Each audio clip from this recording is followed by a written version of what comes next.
Hello बच्चों, मैं आपकी उर्मिला टीचर आप सभी का स्वागत करती हूँ। अभी हम पढ़ रहे हैं बीए में हमारा चैप्टर 5 कर्मचारी व्यवस्था चल रही थी और आज हम पढ़ेंगे चयन, यानी चयन क्या होता है। कर्मचारी व्यवस्था के अंतर्गत भर्ती वगैरह ये सब तो हमने पढ़ ही लिए, प्राप्ति स्थान, भाई स्थान, ये सब हमने पढ़ने के बाद आज हम पढ़ेंगे उसकी चयन की प्रक्रिया, यानी चयन क्या होता है, यानी सेलेक्ट करना। चयन करना मतलब सेलेक्ट करना। और ये हमने चयन स्टार्ट, चलो आज हम वापस से ऊपर से ही पढ़ते हैं। चयन अर्थात प्राप्त आवेदनों को जांच करके योग्य उम्मीदवार की नियुक्ति करना, यानी संपूर्ण जो भी उनके पास भर्ती आई थी उनमें जांच करके, देखभाल करके, फिर जो योग्य उम्मीदवार है यानी योग्य जो कर्मचारी है उसकी नियुक्ति की जाने की प्रक्रिया को चयन कहते हैं। अलग अलग इकाइयों में चयन की विधि भी अलग अलग होती है, यानी हर जगह अपना अपना तरीका होता है। इसका आधार इकाई का कद, यानी इकाई मीन्स व्यापार का कद कितना फैला हुआ है, प्रकार कौन सा है, कर्मचारी के प्रकार पर होता है, यानी कर्मचारी फिर उसको वो वाला कार्य कर सकता है या नहीं।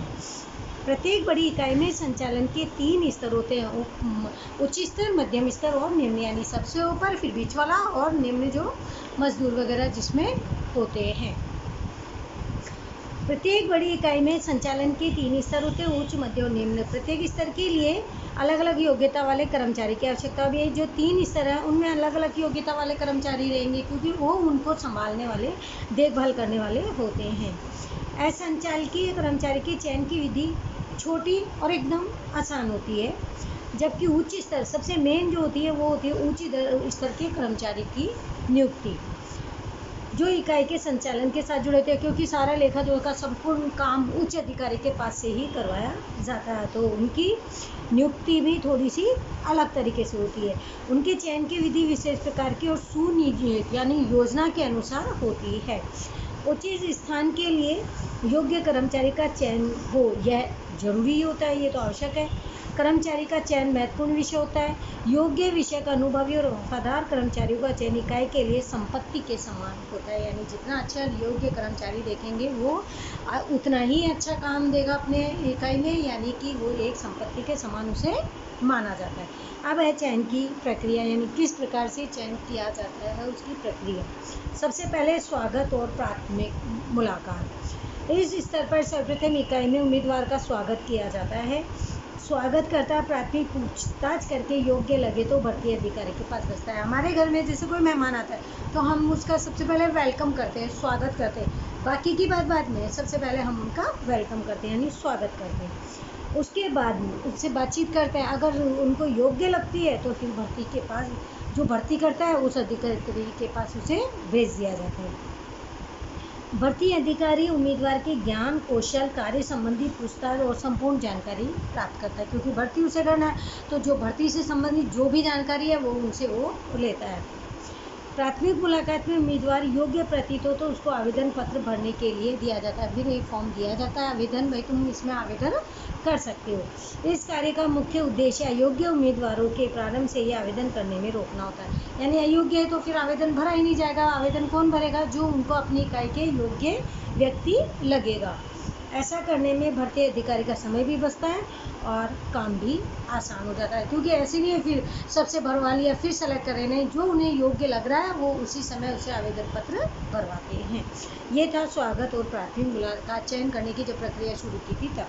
दूसरा है आवेदन स्वीकारना और फिर उसकी जाँच करना। अब उसे आवेदन दे दिया गया, आवेदन पत्र के द्वारा अधिकारी को उम्मीदवार की शैक्षणिक योग्यता यानी शिक्षा के बारे में, अनुभव, ज्ञान और कुशलता आदि की जानकारी प्राप्त होती है। जैसे ही वो उसमें आवेदन फॉर्म भर देता है वो संपूर्ण अपनी जानकारी लिखता है, जिसके द्वारा क्या होता है, भर्ती जो अधिकारी है उसको उसकी जानकारी मिल जाती है। आवेदन पत्र के साथ उम्मीदवार अपनी योग्यता संबंधी विविध दस्तावेज यानी प्रमाण पत्र, अनुभव पत्र, ये सब भी उसमें सेलेक्ट करते हैं, यानी उसके साथ वो उसमें लगा देते हैं और देते हैं। भरे गए आवेदन पत्र की जांच भी की जाती है। यदि आवेदन पत्र में कोई जानकारी अधूरी या गलत लगे तो आवेदन पत्र को रद्द माना जाता है। आवश्यक परीक्षाएं तीसरा है जिन आवेदनों को मान्य किया जाता है यानी जो सही लगते हैं और मान्य योग्य है, उन उम्मीदवारों को विविध परीक्षार्थी उनकी फिर क्या होती है, एक एग्ज़ाम भी ली जाती है। प्रत्येक व्यवसाय इकाई की संस्था अपने तरीके से, अब व्यवसाय है तो उनका तरीका कुछ अलग होता है, वो अपने अनुसार ही उनकी परीक्षाएं लेते हैं। इसके द्वारा उम्मीदवार की मानसिक क्षमता, चपलता, योग्यता, अभिरुचि आदि की जानकारी भी प्राप्त की जा सकती है। यानी एग्ज़ाम इस तरीके से लिया है कि उनकी सब संपूर्ण जानकारी उन परीक्षा के द्वारा ले ली जाती है। अब इसके अंदर जो आवश्यक परीक्षा लेते हैं उसमें कौन कौन से पॉइंट्स होते हैं? सबसे पहले उसमें क्या होता है, बुद्धि की परीक्षा ली जाती है, क्योंकि चयन करना है, उच्च अधिकारी की चल रही है सब। बुद्धि की परीक्षा, इस परीक्षा के द्वारा उम्मीदवार की बुद्धि, चपलता, स्मरण शक्ति यानी याददाश्त शक्ति, विचार यानी सोचने समझने की, और डिसीजन कैसे लेता है, इन सब की जानी जाती है। जो ये परीक्षा ली जाती है उसमें इस तरीके से पूछा जाता है कि उसकी इसकी संपूर्ण जानकारी प्राप्त की जाती है। सेकंड पॉइंट है अभिरुचि परीक्षा। जिस कार्य के लिए उम्मीदवार को पसंद करना हो, यानी जिस काम को उम्मीदवार को देना हो, उस कार्य के प्रति उम्मीदवार की अभिरुचि यानी रुचि के विषय में भी कि आपकी कितनी रुचि है, कितना काम कर सकते, संपूर्ण उसके संबंधित जानकारी प्राप्त की जाती है। तीसरा है व्यावसायिक परीक्षा। उम्मीदवार को जो कार्य करना है उस संबंधी उसमें योग्यता है या नहीं, यह भी जाना जाता है। अब जो ये तो सही है ना, क्योंकि उच्च अधिकारी को काम देंगे तो उसके पहले उसका योग्यता भी देखेंगे कि वह योग्य है या नहीं है, काम पहले से अनुभव किया हुआ है या नहीं, ये सारी जानकारी उनके परीक्षाओं से ली जाती है। फोर्थ पॉइंट है मनोवैज्ञानिक परीक्षा। इस परीक्षा में उम्मीदवार के स्वभाव, आत्मविश्वास, रुझान और आदत के बारे में भी जाना जाता है, यानी उसका स्वभाव कैसा है। अभी कई बार क्या होता है कि जैसे थोड़ा सा काम ज़्यादा देते हो तो कोई गुस्से वाला हो, उसका स्वभाव अच्छा नहीं हो, झगड़ालू हो, ये सब चीज़ें भी देखी जाती है। आत्मविश्वास यानी अपने आप पर एक विश्वास, कॉन्फिडेंस होना चाहिए व्यक्ति को। रुझान यानी काम में रुचि, इंटरेस्ट ले रहा है या नहीं ले रहा है, और आदत उसकी किस प्रकार के, बीच बीच में कोई नशीली चीज़ें खाने के लिए वो टाइम वेस्ट तो नहीं करता, इन सब की जानकारी ली जाती है। ये था हमारा थर्ड पॉइंट, जिसमें आवश्यक परीक्षा लेने में हमारे ये 4 पॉइंट्स थे। अब है प्रत्यक्ष मुलाकात, चौथा पॉइंट हमारा है, ये तीसरे पॉइंट के अंतर्गत था। विविध परीक्षाओं में जो उम्मीदवार सफल सिद्ध हो, यानी सारी ये जो परीक्षाएं ली है, अब इसमें व्यक्ति जो सही है, मान्य है, योग्य है, उसे प्रत्यक्ष मुलाकात के लिए बुला लिया जाता है। उनको लगता है कि ये सारे इसमें सभी प्रकार की योग्यता है, तो उसे बुलाया जाता है फेस टू फेस बात करने के लिए। उम्मीदवार के चुनाव के लिए चयन समिति की रचना भी की जाती है, यानी चयन समिति यानी एक समिति भी होती है, इसमें 3-4 लोग होते हैं, वो फिर डिसीजन लेते हैं, जिसमें पूर्वाग्रह मुक्त मूल्यांकन होता है। समिति में विविध विशेषकों के अलावा संचालक के प्रतिनिधि, विभाग के अध्यक्ष यानी किस विभाग में है वो तो उसके अध्यक्ष, कर्मचारी विभाग के अध्यक्ष आदि का समावेश भी इसमें होता है। इस समय कार्य के अनुसार प्रश्न पूछे जाते हैं, विषय अंतर न हो इसका ध्यान रखा जाता है। इस समय नौकरी की शर्तें और मिलने वाले वेतन के विषय में भी स्पष्टता की जाती है, यानी संपूर्ण जानकारी इसमें प्रत्यक्ष जब फेस टू फेस जब मुलाकात होता है, इंटरव्यू जब होता है, उसमें ये सारी जानकारी एक दूसरे से बात करके की और भी जाती है। 5वां पॉइंट है भूतकाल की जीवन वृत्ति की जांच। उम्मीदवार वर्तमान में जहाँ काम कर रहा हो अथवा भूतकाल में जहाँ कार्य किया हो, यानी वर्तमान में कहाँ कर रहा है और या फिर भूतकाल में कहाँ कर रहा हो, उसकी संपूर्ण जानकारी इन इकाइयों से उम्मीदवार के संबंध में जानकारी भी मंगाई जाती है कि भाई कहाँ करते थे, क्यों छोड़ा है, ये सब चीज़ें उन्हें जानकारी उससे मिल जाती है। आवेदन पत्र में उम्मीदवार के द्वारा दी गई जानकारी के साथ तुलनात्मकता की जाती है, यानी आवेदन में उसने क्या भरा है और बोल रहा है क्या है, उसकी तुलना की जाती है, जिससे उम्मीदवार की सही परिस्थिति का ज्ञान होता है कि जो वो बोला था वो सही है क्या, कई बार हम बोलते क्या और लिखते क्या है, इन सब की जांच भी की जाती है। उम्मीदवार की प्राप्त जानकारी पूर्वाग्रह से मुक्त होनी चाहिए, जिससे उम्मीदवार के बारे में योग्य निर्णय भी किया जा सकता है। इसके अतिरिक्त आवेदन पत्र में दर्शित महानुभावों का अभिप्राय प्राप्त किया जाता है, जो चुनाव प्रक्रिया में सहायक होता है। अब है 6वां पॉइंट है प्राथमिक चयन। यदि प्रत्यक्ष मुलाकात और भूतकाल की जीवन वृत्ति के विषय में बातें सकारात्मक हो, यानी एक जैसी हो, तो चयन समिति उम्मीदवार सूची बनाती है। फिर उनकी क्या करती है, जो जिन जिन की बातें सही लगती है, आवेदन पत्र से मिलती जुलती लगती है, यानी दोनों में सही है, तो फिर उनकी एक सूची बनाई जाती है।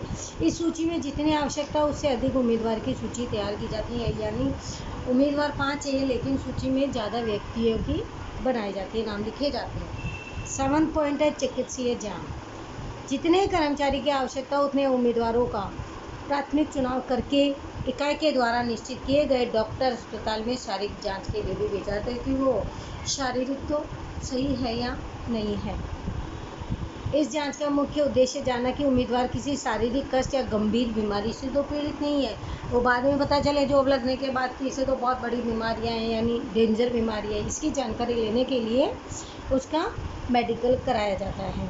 शेष उम्मीदवारों को प्रतीक्षा सूची में शामिल किया जाता है, यानी जब ज़रूरत पड़ती है तब ले लिया जाता है। भविष्य में जब उम्मीदवारों की आवश्यकता होती है, इस प्रतीक्षा सूची में से क्रम के अनुसार चयन किया जाता है।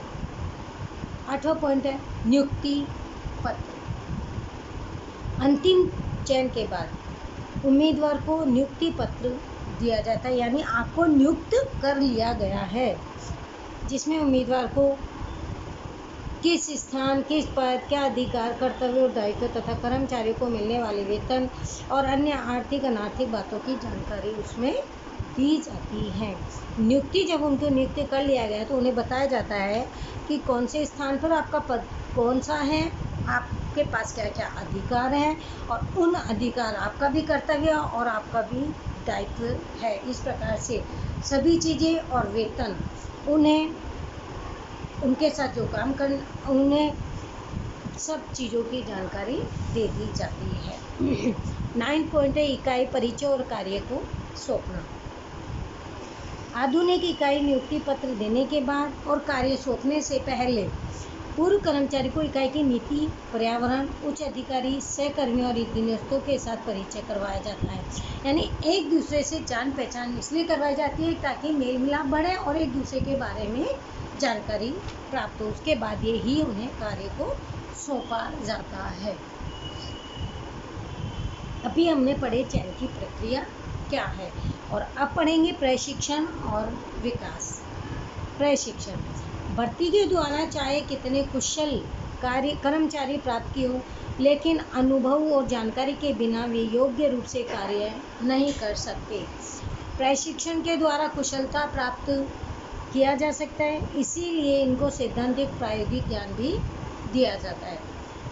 इससे कर्मचारी के ज्ञान, योग्यता, बौद्धिक क्षमता में वृद्धि होती है, इसीलिए व्यवसाय कार्य के कार्यक्रमों का आयोजन भी किया जाता है। प्रशिक्षण काम चलाऊ प्रक्रिया नहीं होती, किंतु लगातार चलने वाली प्रक्रिया होती है।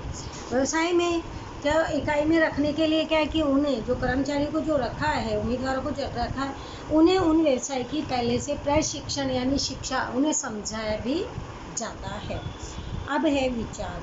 सरल शब्दों में प्रशिक्षण अर्थात कर्मचारियों को उनके कार्य के संदर्भ में दिया जाता सैद्धांतिक और प्रायोगिक ज्ञान होता है। एक विचारक के मतानुसार इकाई के कार्यों को ध्यान में रखकर ज्ञान, कुशलता, मनोवृत्ति, व्यवहार और टेक्निकल समझ में वृद्धि करने के लिए कर्मचारियों को आधुनिक जानकारी और ज्ञान देने की पद्धति और प्रशिक्षण होता है। प्रशिक्षण अर्थात किसी विशेष व्यवसाय कार्य में कुशलता प्राप्त करने के उद्देश्य से दिया जाने वाला ज्ञान, यानी उन्हें संपूर्ण जानकारी दी जाती है। जानकारी में प्रशिक्षण यानी उन्हें समझाया जाता है। अब है महत्व। सबसे पहला, आधुनिक जानकारी। औद्योगिक जगत में नवीन संशोधन के द्वारा टेक्निकल ज्ञान की क्षितिज विस्तृत होती जा रही है। उसके साथ कदम मिलाने के लिए प्रत्येक कर्मचारी को प्रशिक्षण लेना जरूरी होता है। आधुनिक जानकारी, अब ये नए औद्योगिक में क्या है, नए नए संशोधन के कारण नई नई टेक्नोलॉजी चल रही है। अब इसके कारण सभी व्यक्तियों को जानकारी तो होती नहीं है, तो क्या किया जाता है, इसमें इन्हें प्रशिक्षण यानी इन्हें समझाया जाता है, व्यवसाय के बारे में जानकारी दी जाती है। सेकंड पॉइंट है सुरक्षा। विशेष रूप से मशीनों के साथ कार्य करते कर्मचारियों को प्रशिक्षण के द्वारा दुर्घटना से बचाया भी जा सकता है। वे थकान और ऊब का अनुभव किए बिना काम कर सकते हैं। यानी उनकी सुरक्षा का भी पूरा ध्यान दिया जाता है, उन्हें समझाया जाता है कि किस प्रकार से अपनी सुरक्षा करनी है, क्योंकि काम करते वक्त बड़ी बड़ी मशीनें वगैरह होती है, तो उन्हें दुर्घटना से बचने के लिए भी इन सब चीज़ों की यानी टेक्नोलॉजी की टेक्निकल जो नए नए आधुनिकीकरण चल रहे हैं उनकी भी उन्हें जानकारी देके उन्हें प्रशिक्षित किया जाता है। तीसरा है कार्य संतोष में वृद्धि। प्रशिक्षण के दौरान कर्मचारी को जिस कार्य का प्रशिक्षण दिया हो उसी के लिए उसे कार्य सौंपा जाता है, जिससे वह अधिक उत्साह से कार्य करता है और कार्य संतोष की भावना का अनुभव भी करता है। व्यक्ति को अगर उसके मन के अनुसार काम मिलता है तो उसे काम करने में इंटरेस्ट आता है, अच्छा लगता है और उसको कार्य करने की अनुभव भी होता है, तो वो अपने कार्य से संतोष होकर उसमें वृद्धि करता है। फोर्थ पॉइंट है कर्मचारी स्थानांतरण दर में कमी। कर्मचारियों को प्रशिक्षण देकर उनके ज्ञान और कुशलता में वृद्धि करने के साथ ही पदोन्नति के लिए भी तैयार किया जाता है। प्रशिक्षण प्राप्त कर्मचारी अधिक कार्यक्षम बनने से वे अधिक आर्थिक लाभ प्राप्त करते हैं, इसीलिए नौकरी बदलने का विचार कम करते हैं। इससे कर्मचारी स्थानांतरण दर भी घटती है, क्योंकि वहीं पे उन व्यक्तियों को उनके कार्य को कैसे किया प्रशिक्षण देकर उनको तैयार कर दिया जाता है, तो वो आगे पदोन्नति की भी उन्हीं कर्मचारियों में से कर दिया जाता है स्थानांतरण करने के बजाय। फिफ्थ पॉइंट है लाभ में वृद्धि। प्रशिक्षण के द्वारा उत्पादन और उत्पादकता में वृद्धि की जाती है। यानी प्रशिक्षण क्यों दिया जाता है कर्मचारियों को, क्योंकि वो अधिक से अधिक अच्छा उत्पादन कर सके, ताकि उत्पादकता में वृद्धि होगी, जिससे वस्तु की लागत में कमी होती है और उसके कारण क्या होता है लाभ में मुनाफा होता है, यानी बढ़ोतरी होती है, वृद्धि होती है। 6 पॉइंट है हमारा खर्च में कमी। प्रशिक्षण के कारण कर्मचारियों के कार्यक्षमता में वृद्धि होने से उत्पादन अधिक होता है। कच्चे माल का बिगाड़ भी कम होता है, यानी जो कच्चा माल है वो खराब कम होता है, क्योंकि उन्हें प्रशिक्षण दिया हुआ होता है, तो वो कच्चे माल को खराब करने के बजाय बिगाड़ने के बजाय उसको अच्छे से काम में लेते हैं। निरीक्षण व्यय करता है, यानी बार बार उनको देखने का काम भी करता है, क्योंकि शिक्षित कर दिया जाता है। परिणाम स्वरूप कुल खर्च में भी उनके कमी होती है। अब है एक अन्य लाभ, 8 पॉइंट हमारा और लास्ट। प्रशिक्षण के कारण वस्तु की गुणवत्ता बढ़ने से इकाई की प्रतिष्ठा भी बढ़ती है, क्योंकि काम अच्छा कर्मचारी को प्रशिक्षण दिया हुआ है तो अच्छे से अच्छा काम करेंगे। कर्मचारियों को मानसिक तनाव घटता है, क्योंकि उन्हें ये टेंशन नहीं रहती कि काम कैसे करेंगे, उन्हें प्रशिक्षित किया हुआ होता है तो मानसिक तनाव भी नहीं रहता है। इकाई में सहयोगपूर्ण वातावरण पैदा होता है। कर्मचारियों की विश्वसनीयता, निष्ठा और वफादारी में भी वृद्धि होती है। विशाल इकाई में प्रशिक्षण के लिए अलग अलग विभाग और सुयोग्य प्रशिक्षण अधिकारी रखते हैं, जहां नए श्रमिक को प्रशिक्षण दिया जाता है, जिसमें कच्चे माल का बिगाड़ होता है। प्रशिक्षण को स्टाइपेंड भी देना पड़ता है। वैसे ही प्रशिक्षण का कार्य खर्चीला तो होता है, क्योंकि शिक्षित कराएंगे तो उसके लिए अलग से एक कर्मचारी रखा जाता है उन्हें शिक्षित करने के लिए, परंतु उस कारण से इकाई को प्राप्त होने वाला लाभ खर्च की तुलना में अधिक हो जाता है। जो खर्चा हुआ है बाद में वो अधिक मात्रा में मुनाफा उससे ही होता है। इसीलिए इसे कहा जाता है कि प्रशिक्षण खर्चीला है, परंतु उसकी अनुपस्थिति अधिक खर्चीली है। इसीलिए कहा जाता है प्रशिक्षण खर्चीला है, यानी खर्चा तो होगा प्रशिक्षण दे के, तो उसके लिए व्यक्तियों को रखना पड़ेगा, अधिकारी को रखना पड़ेगा, लेकिन वो आगे जाके क्या होगा, आगे जाकर के वो अपने जो इकाई है उसको लाभ भी ज़्यादा देगा। लेकिन जहाँ पर अगर ये प्रशिक्षण होगा ही नहीं, वहाँ पर क्या होगा, अनुपस्थिति होगी, वहाँ पर खर्चीली अधिक प्रक्रिया, क्योंकि बार बार उनको समझाने चाहना पड़ेगा, तो उसका टाइम भी वेस्ट होगा और माल का भी नुकसान होगा। इसीलिए प्रशिक्षण खर्च न मानकर पूंजी निवेश मानना चाहिए। अब है विकास।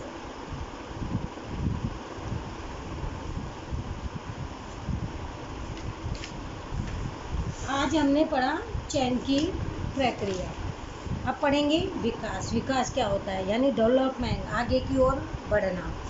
इकाई के उच्च संचालकीय विभागीय अधिकारी या उन जैसे शारीरिक कम करते हैं और बौद्धिक कार्य अधिक करते हैं। यानी जो शारीरिक से जो मेहनत होती है वो कम करते हैं, लेकिन कैसे करते हैं, बौद्धिक कार्य अधिक करते हैं, उनको विशेष प्रशिक्षण दिया जाता है।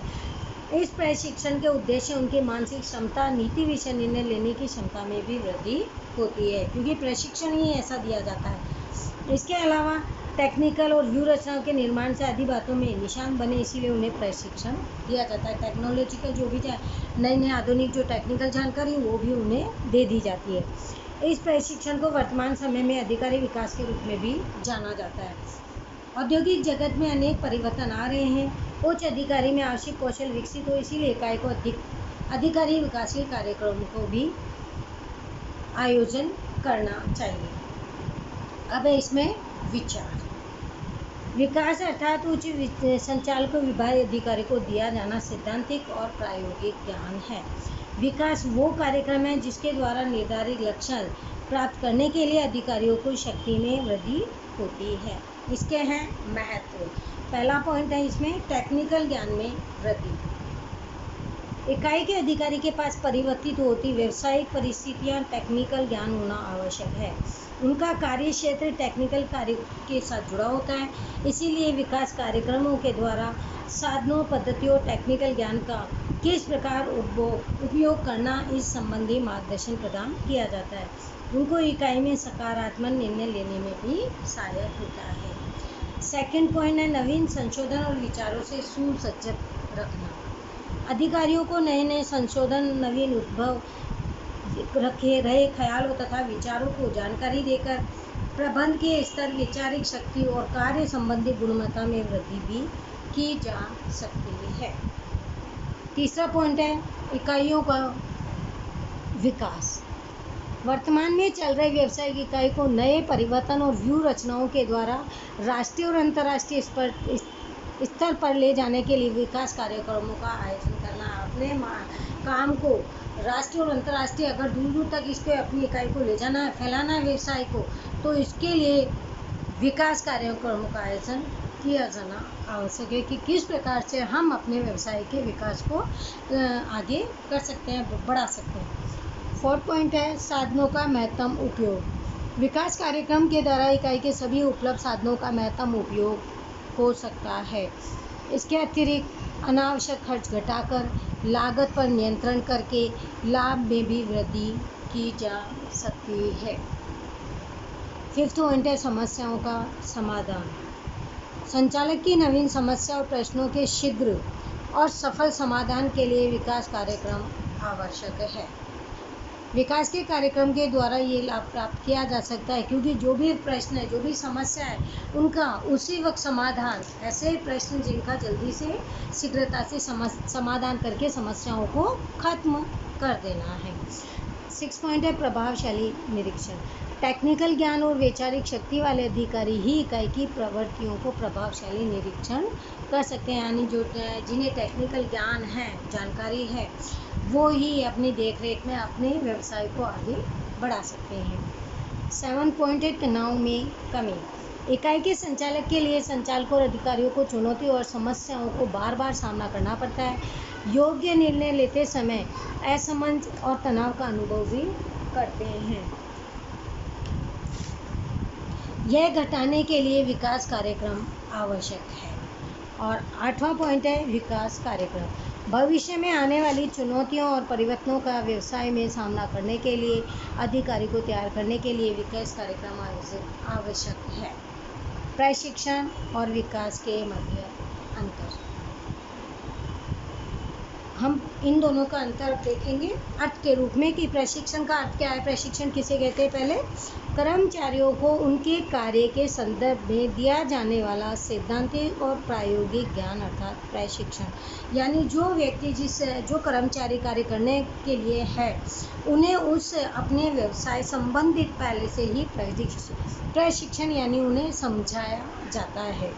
और विकास में क्या है? उच्च संचालकों को विभागीय अधिकारी को दिया जाने वाला सैद्धांतिक। अब विकास किसके लिए करना है? ये कर्मचारी का होता है प्रशिक्षण, लेकिन विकास किसका? उच्च संचालकों के द्वारा यानी उच्च संचालकों के द्वारा विभागीय अधिकारी को दिया जाता है। ये सेकंड पॉइंट है उद्देश्य। उद्देश्य में कर्मचारियों को यानी उद्देश्य में जो प्रशिक्षण कर्मचारियों की कुशलता, कार्य क्षमता में वृद्धि करने के उद्देश्य से उन्हें प्रशिक्षण दिया जाता है। और विकास संचालक और अधिकारी की आंतरिक शक्ति और विकसित करके आने वाली चुनौतियों से सामना किस प्रकार किया जा सकता है, उन समस्याओं से निपटारा करके उनका विकास करना। तीसरा पॉइंट है केंद्र स्थान। प्रशिक्षण में कार्य केंद्र स्थान पर होता है। प्रशिक्षण क्यों दिया जाता है?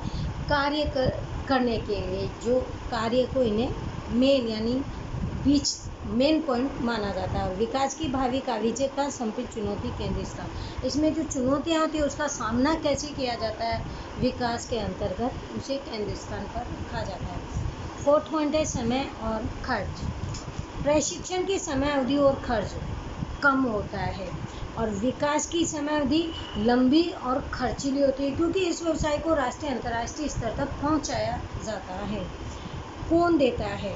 अब प्रशिक्षण में क्या है, निरीक्षक अनुभवी यानी जो देखभाल करने वाला हो या अनुभवी कर्मचारी हो या फिर विशेषज्ञ द्वारा प्रशिक्षण उन्हें दिया जाता है कर्मचारियों को। और विकास में अधिकतर अलग अलग क्षेत्रों के विशेषज्ञों शैक्षणिक संस्थाओं की सहायता भी ली जाती है, क्योंकि देश विदेश में इन्हें काम को बढ़ाना है तो अलग अलग जगह से प्रशिक्षण यानी शिक्षा ली जाती है। किसको दिया जाता है प्रशिक्षण में? तो निम्न स्तर के कर्मचारी को प्रशिक्षण दिया जाता है, क्योंकि इसमें 3 स्तर होते हैं, तो जो सबसे निम्न होता है, नीचे होता है, उन कर्मचारियों को शिक्षा दी जाती है। और विकास में उच्च और मध्य स्तर पर कार्य संचालक अधिकारियों के लिए विकास कार्यक्रम आयोजित किए जाते हैं और उन्हें शिक्षा दी जाती है।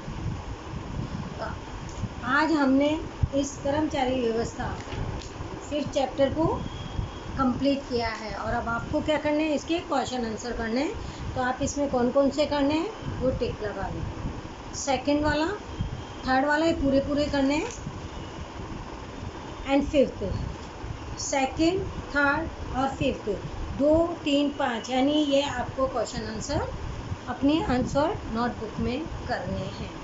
और आज का लेक्चर हम यहीं पर रोकते हैं, आगे का हम कंटिन्यू करेंगे मार्गदर्शन चैप्टर 6 से।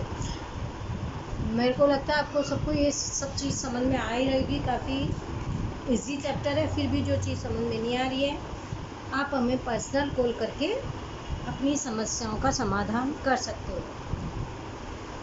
Thank you everyone, bye bye बच्चों।